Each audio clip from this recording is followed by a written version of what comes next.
నమస్తే, నేను మధు. ఒక రాజకీయ నాయకురాల్లా కాదు, ఒక సీఎంలా కూడా కాదు, తమిళులు అమ్మ అని ఎంతో ప్రేమగా పిలుచుకునే జయలలిత వ్యవహారం ఇప్పుడు తెర మీదకి వచ్చింది.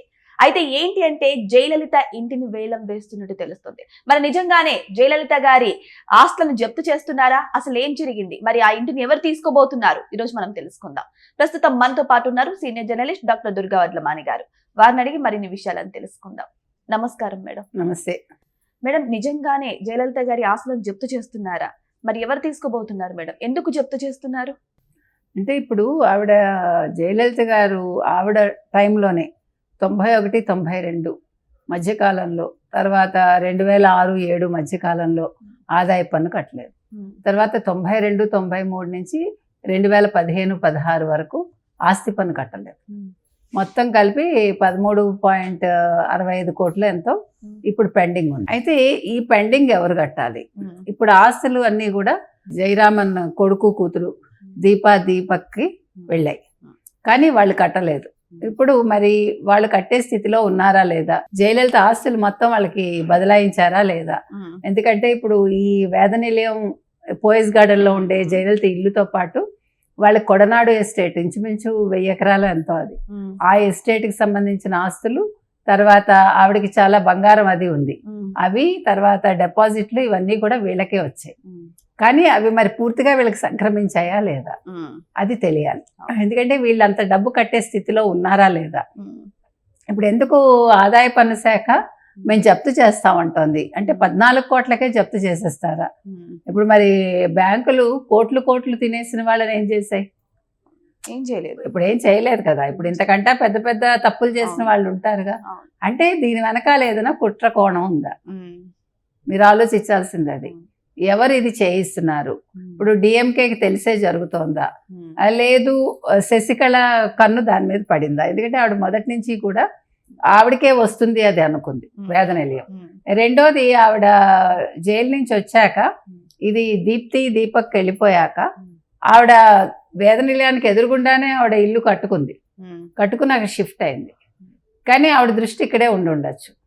కాబట్టి ఇవాళ శశికళ హస్తం ఏమైనా ఉందా? ఇప్పుడు ఏఐడిఎంకే లేదు, ఇప్పుడు బీజేపీతో వాళ్ళు టైఅప్ పెట్టుకుంటున్నారు కాబట్టి ఇది బీజేపీ హస్తం ఏదైనా ఉందా? మీరు ఎన్ని ఆలోచించాలంటే ఏఐడిఎంకే తోటి ఉంటే శశికళకి సంబంధం ఏంటని మనం అనుకోవచ్చు. మరి పన్నీర్ సెల్వంతో పెట్టుకుంటుందా ఆవిడ, మళ్ళా లేదు ఎడప్పాడితో పెట్టుకుంటుందా మనకు తెలీదు. రాజకీయాల్లో ఎవరు మిత్రులు ఎవరు శత్రువులు మనం చెప్పలేము. కాబట్టి ఇది చాలా, అంటే మనం తమిళనాడు రాజకీయాలు చాలా చిత్రంగా ఉంటాయి. ఇది కూడా మీకు డైరెక్ట్గా ఉండదు. ఇప్పుడు డిఎంకే వాళ్ళు కూడా అప్పుడు 65.95 లక్షలు ఎంతో చెల్లించి మొత్తం ఆస్తిని వాళ్ళు ప్రభుత్వ పరం చేశారు. ఎవరిది? ఈ వేద నిలయం అంతా. కానీ దాని మీద వీళ్ళు దీపక్ వాళ్ళు కోర్టుకు వెళ్ళి వేద నిలయం తాళం మాకు కావాలి అన్నాక, ఎందుకంటే అప్పుడు డిఎంకే వాళ్ళు దాన్ని ముఖ్యమంత్రి కార్యాలయంగా కొంత, మిగతాది ఆవిడది ఒక మాన్యుమెంట్ లాగా చేయాలని అనుకున్నారు. దాన్ని వీళ్ళు ఒప్పుకోలేదు. మేము ఆస్తికి వారసులు అని వీళ్ళు కోర్టుకు వెళ్ళారు. సో కోర్టు వీళ్ళకి మొత్తం మీరే వారసులని ప్రకటించింది. కానీ ఇంకా అది గొడవలు కొనసాగుతున్నాయి. కాబట్టి ఇప్పుడు వాళ్ళ దగ్గర లిక్విడ్ క్యాష్ ఉందా లేదా, వాళ్ళు ఏదైనా అమ్మి కట్టే పరిస్థితుల్లో ఉన్నారా లేదా ఇది తెలుసుకోవాలి. 14 కోట్లు అంటే పెద్ద విషయం కాదు. ఇప్పుడు 1000 ఎకరాలు కొడనాడుది ఉంటే అప్పుడు అది వేరే వాళ్ళది ఎవరిదో ఈవిడ ఇష్టపడిందని వీళ్ళకి అమ్మేశారు వాళ్ళు. పాపం చాలా తక్కువకి ఇచ్చాడు ఆయన, నాకు ఆ పేరు గుర్తులేదు అప్పట్లో. అందుకని అది ఏమైనా కొంత అమ్మి కట్టచ్చా అవి కూడా ఆలోచించాలి. కొంచెం టైం తీసుకుని కడతామని చెప్తే ఇప్పుడు అంత జప్తు చేసేసి అంత ఇల్లు వేలం వేయాల్సినంత పనే ఉంది. 14 కోట్ల కోసం 400 కోట్ల ప్రాపర్టీ అది. మరి ఈ రోజు ఎంత ఉందో మనకు తెలియదు. అప్పుడే 350 కోట్లు వీళ్ళ చేతికి వచ్చేసరికి. కాబట్టి ఇవన్నీ ఆలోచించాల్సిన అంశాలండి. ఇవాళ జయలలిత లేదు కాబట్టి, ఇప్పుడు జయలలిత మీద నాకు తెలిసి డిఎంకే వాళ్ళకి ఎంత కక్ష ఉండదు.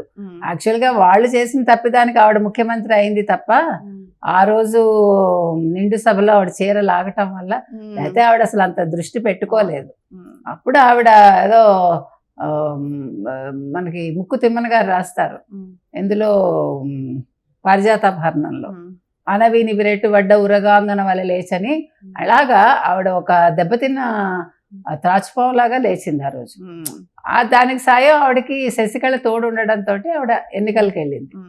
లేకపోతే ఆవిడ ముఖ్యమంత్రి అవ్వాలని అనుకోలేదు. అది డిఎంకే చేసిన తప్పు. కాబట్టి ఇవాళ డిఎంకే జయలలిత మీద కక్ష సాధింపు ఉంటుందా అంటే చెప్పలేము. ఎందుకంటే మధ్యలో ఆవిడ కరుణానిధిని అరెస్ట్ చేయాలనుకుంది. లక్కీగా ఆ సమయంలో ఏమైందంటే సన్ టీవీ దాన్ని లైవ్ ఇచ్చేసింది.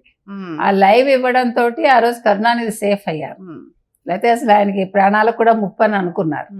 అంటే మీకు అట్లా ఉంటాయి రాజకీయాలు.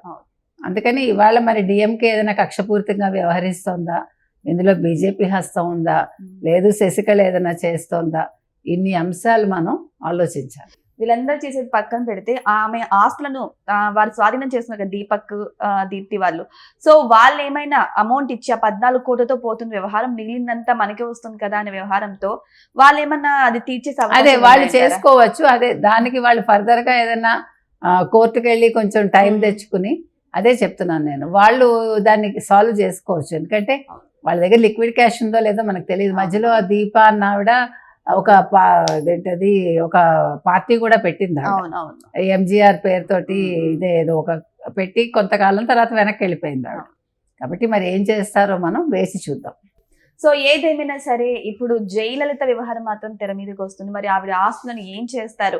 నిజంగానే వేలం వేస్తారా, లేదు అంటే ఆస్తులను విడిపించే ప్రయత్నం చేస్తారా అనేది కూడా మనం వెయిట్ చేసి చూడాల్సిందే. Thank you so much. Thank you.